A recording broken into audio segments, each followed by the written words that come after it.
नमस्कार साथियों, आज मैं आपसे बात करूंगा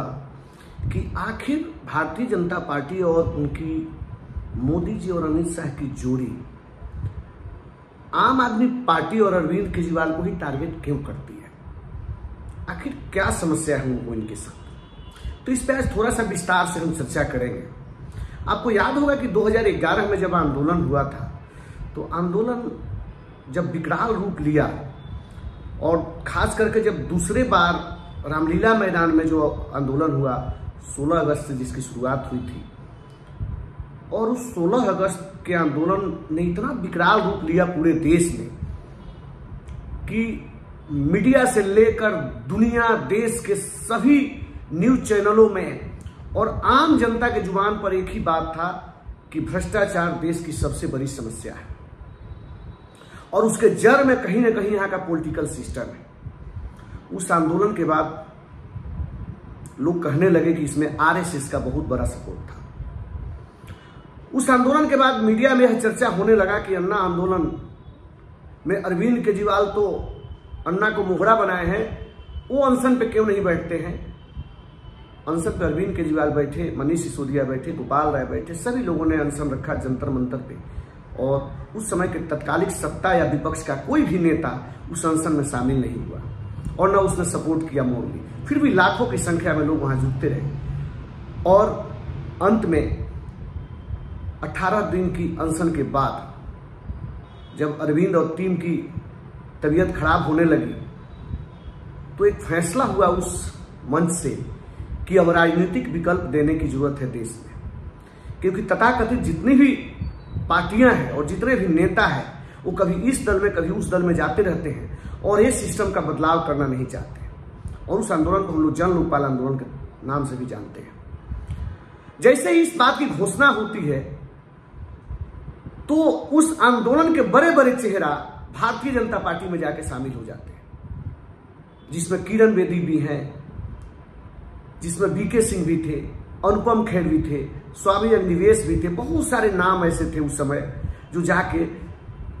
भारतीय जनता पार्टी के खेमे में खड़े हो गए और एक पार्टी बनी जिसका नाम रखा गया आम आदमी पार्टी। अन्ना जी ने उस का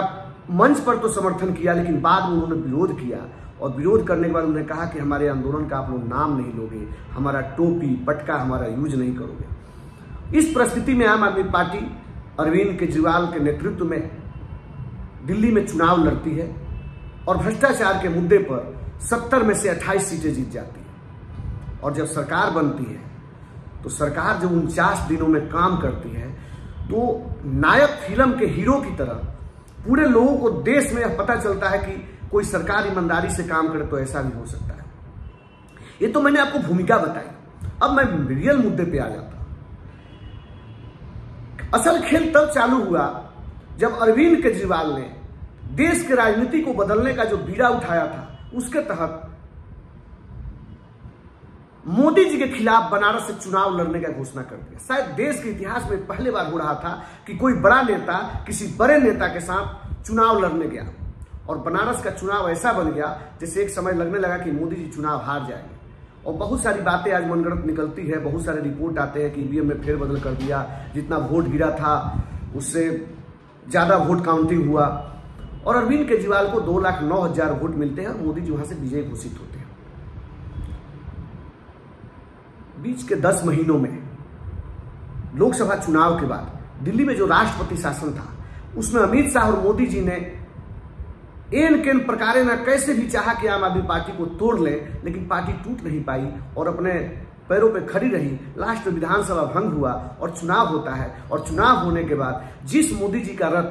देश में कहीं नहीं रुक रहा था, लोकसभा चुनाव के बाद मुंबई में उनकी सरकार बन गई थी, हरियाणा में उनकी सरकार बन गई थी, झारखंड में उनकी सरकार बन गई थी, वह पार्टी दिल्ली में आके मात्र 3 सीटों पर सिमट जाती है। रियल कहानी यहां से चालू होता है। और तब से आम आदमी पार्टी काम ना कर सके, इसके लिए बार बार उन्होंने प्रयास किया, और प्रयास करते करते वो यहां तक पहुंच गए कि एंटी करप्शन ब्यूरो को उन्होंने ले लिया, और तब से एलजी के माध्यम से यहां सरकार चलाने की कोशिश करने लगे। आज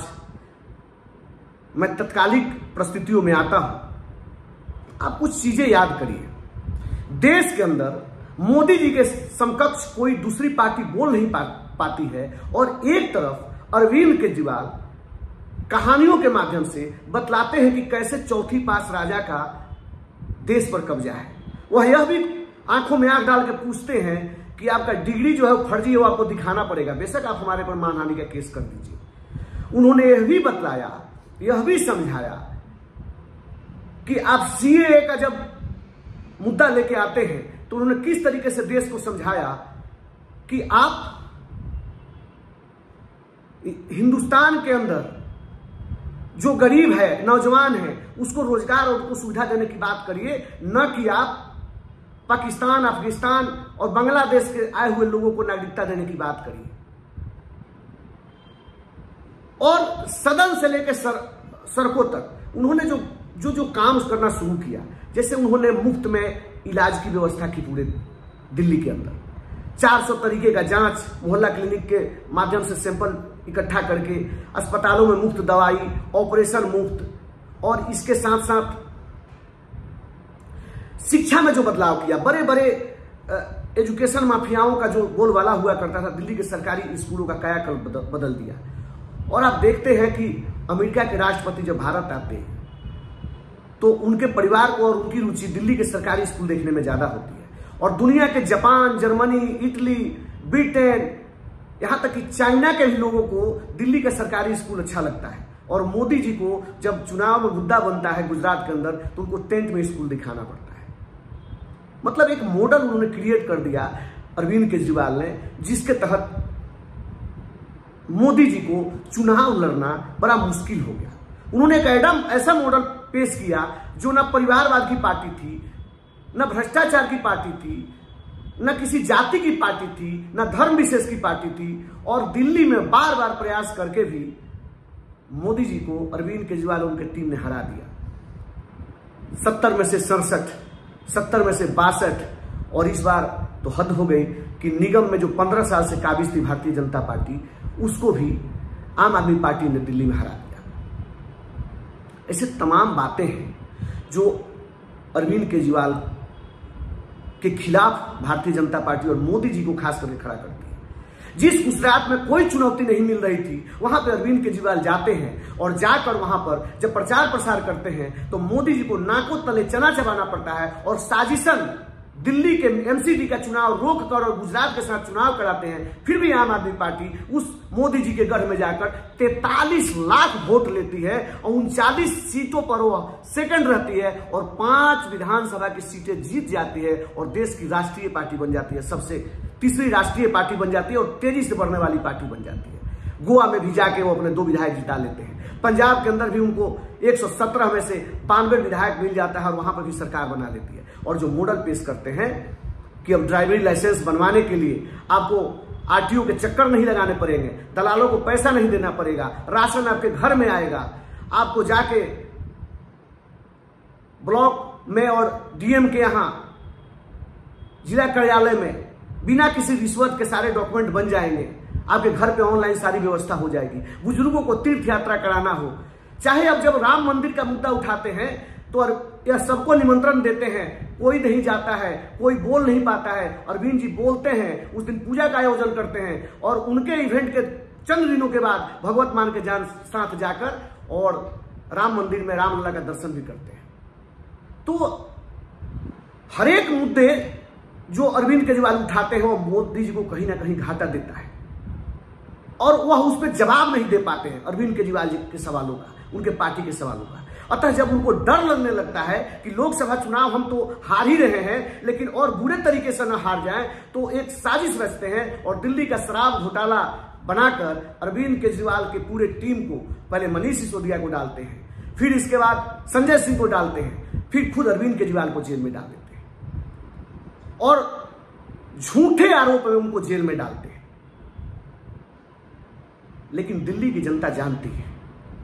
देश की जनता जानती है कि कौन सच्चा है और कौन झूठा है। तो इसका जवाब देश की जनता देगी। और मैं दिल्ली में रोज घूमता हूं, लोगों से मिलता हूं, मैंने ये भी देखा है कि भारतीय जनता पार्टी के जो कट्टर लोग हैं वह भी कह रहे हैं कि अरविंद केजरीवाल के साथ गलत हो रहा है। ठीक है, मौखिक बातें होती हैं, लेकिन जेल में नहीं डालना चाहिए था, क्योंकि मोदी जी चाहते ही नहीं है कि उनके सामने कोई रहे और उनकी आंखों में आंख डाल के बात करे। तो साथियों, आपको सोचना है कि अरविंद केजरीवाल ने क्या गलत किया है। दिल्ली के 2 करोड़ लोगों के लिए मुफ्त में बिजली की व्यवस्था करना, मुफ्त में पानी की व्यवस्था करना, सीसीटीवी कैमरा लगवाना, अगर बुजुर्गों को तीर्थ यात्रा कराना, लोगों का मुफ्त में इलाज कराना, घर घर राशन पहुंचाने की योजना को लागू करना, बेशक मोदी जी ने उसको लागू नहीं होने दिया एलजी के माध्यम से, ये तमाम प्रकार की सुविधाएं, और ऊपर से उन्होंने यह भी कह दिया कि अगर हमारी सरकार केंद्र में बनती है हमारे गठबंधन की, तो सबके खाते में, महिलाओं के खाते में 1,000 रुपया जाएगा और वर्ष में एक बार 1 लाख रुपया परिवार को मिलेगा महिलाओं को स्वावलंबी बनने के लिए। तो सब किरकिरी हो रही थी अमित शाह और मोदी जी की आंखों में, इसलिए उन्होंने अरविंद केजरीवाल को फंसाने